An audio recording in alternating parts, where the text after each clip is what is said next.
একটা অসহ্য ব্যাপার, তাই না? কিন্তু কখনো কি ভেবে দেখেছেন একটা ওষুধ কিভাবে এক মুহূর্তেই ব্যথা থামিয়ে দেয়? চলুন আজ আমরা এই জাদুর পেছনের বিজ্ঞানটাকেই একটু কাছ থেকে দেখব, মানে অ্যান্টিস্প্যাজমোডিক্স নিয়ে কথা বলবো। হ্যাঁ, এই যে হঠাৎ করে পেশিতে টান ধরে, এই অভিজ্ঞতাটা কমবেশি আমাদের সবারই আছে। কিন্তু প্রশ্ন হলো, একটা ছোট্ট ট্যাবলেট কিভাবে এই সাংঘাতিক ব্যথা থেকে মুক্তি দেয়? এর পেছনের বিজ্ঞানটা ঠিক কি? চলুন তো এই রহস্যের সমাধানটা খোঁজা যাক। আর দেখুন, পেশির স্প্যাজম যে শুধু আমাদের হাত বা পায়ে হয় তা কিন্তু নয়। এর একটা খুবই গুরুত্বপূর্ণ ব্যবহার আছে, আর সেটা হলো ইরিটেবল বাওয়েল সিনড্রোম বা আইবিএসের চিকিৎসায়। মানে এই অসুখে আমাদের অন্ত্রের ভেতরের পেশিগুলোতে স্প্যাজম হয়, আর তার থেকেই কিন্তু সাংঘাতিক ব্যথা আর অস্বস্তি তৈরি হয়। তাহলে এখন প্রশ্ন হলো, এই সমস্যার সমাধানটা কি? হ্যাঁ, সমাধান হলো অ্যান্টিস্প্যাসমোডিক্স। এই ওষুধগুলো তৈরি করা হয়েছে পেশির এই অনিয়ন্ত্রিত সংকোচনকে একদম শিথিল করে দেওয়ার জন্য। এই অ্যান্টিস্প্যাসমোডিক্সগুলোর মধ্যে অ্যাট্রোপিনের মতো কাজ করে এমন তিনটে প্রধান ওষুধ হল ডাইসাইক্লোমিন, হায়োস্কায়ামিন আর প্রোপ্যান্থেলিন। তো আমাদের আজকের আলোচনাটা মূলত এই তিনটে ওষুধকে ঘিরেই থাকবে। আচ্ছা, এবার আসা যাক সবচেয়ে ইন্টারেস্টিং পার্টে। এই ওষুধগুলো আসলে কাজ করে কিভাবে, মানে ঠিক কি করে ওরা মস্তিষ্কের সিগন্যালকে মাসল বা পেশি পর্যন্ত পৌঁছাতে দেয় না?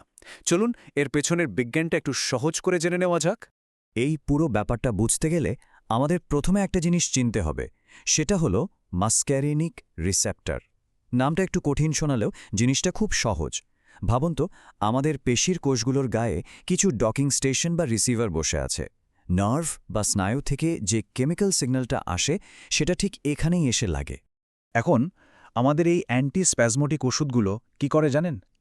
ওরা সোজা গিয়ে এই ডকিং স্টেশন মানে রিসেপ্টরগুলোকে ব্লক করে দেয়। এই স্লাইডের উপমাটা কিন্তু দারুণ। ব্যাপারটা ঠিক যেন একটা চাবির গর্তে কেউ কিছু একটা দিয়ে আটকে দিয়েছে। ফলে আসল চাবিটা আর ভেতরে ঢুকতেই পারছে না, মানে নার্ভের সিগন্যালটা পেশি পর্যন্ত পৌঁছাতেই পারছে না। চলুন পুরো ব্যাপারটা একবার স্টেপ বাই স্টেপ দেখে নেই। ১. নার্ভ থেকে সিগন্যাল এলো, সংকুচিত হও। ২. আমাদের ওষুধটা সেই পেশির রিসেপ্টরটাকে ব্লক করে বসে আছে। ৩. ফলে কি হলো, সিগন্যালটা আর ভেতরে ঢুকতে পারল না। আর ফাইনালি ৪ নম্বর স্টেপে পেশিটা সংকুচিত না হয়ে বরং রিল্যাক্স বা শিথিল হয়ে গেল। আর এভাবে কিন্তু স্প্যাজমটা কমে যায়, ব্যথা থেকেও মুক্তি মেলে। কিন্তু গল্পটা এখানেই শেষ না। যেমনটা বেশিরভাগ ওষুধের ক্ষেত্রেই হয়, এগুলোরও কিছু সাইড এফেক্টস বা পার্শ্ব প্রতিক্রিয়া আছে। আর ঠিক এখানেই ব্যাপারটা একটু জটিল হয়ে যায়। এখানে মূল ফ্যাক্টরটা কি জানেন? ডোজ। মানে ঠিক কী পরিমাণ ওষুধ নেওয়া হচ্ছে তার উপরেই কিন্তু নির্ভর করে যে এর প্রভাব কতটা হবে আর সাইড এফেক্টগুলোই বা কতটা মারাত্মক হবে। এটা কিন্তু একটা খুবই গুরুত্বপূর্ণ ব্যাপার। এই স্লাইডটা দেখলে ব্যাপারটা আরও পরিষ্কার হবে। দেখুন, যখন ডোজ কম থাকে তখন এর অটোনমিক প্রভাব, মানে আমাদের শরীরের যে কাজগুলো নিজে নিজে হয় সেগুলোর উপর প্রভাব খুবই কম থাকে। কিন্তু যেই ডোজ বাড়তে শুরু করে অমনি এই প্রভাবগুলো মারাত্মকভাবে বেড়ে যায়, আর তখনই নানা রকম সাইড এফেক্টস দেখা দিতে শুরু করে। তো এই হাই ডোজে কি হতে পারে?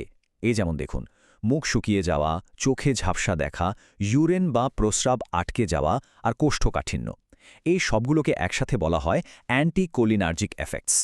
এখন সহজ কথা এর মানেটা কি? এর মানে হলো ওষুধটা শুধু টার্গেট করা পেশিটার ওপরেই কাজ করছে না, বরং শরীরের অন্যান্য সিস্টেমের ওপরেও প্রভাব ফেলছে।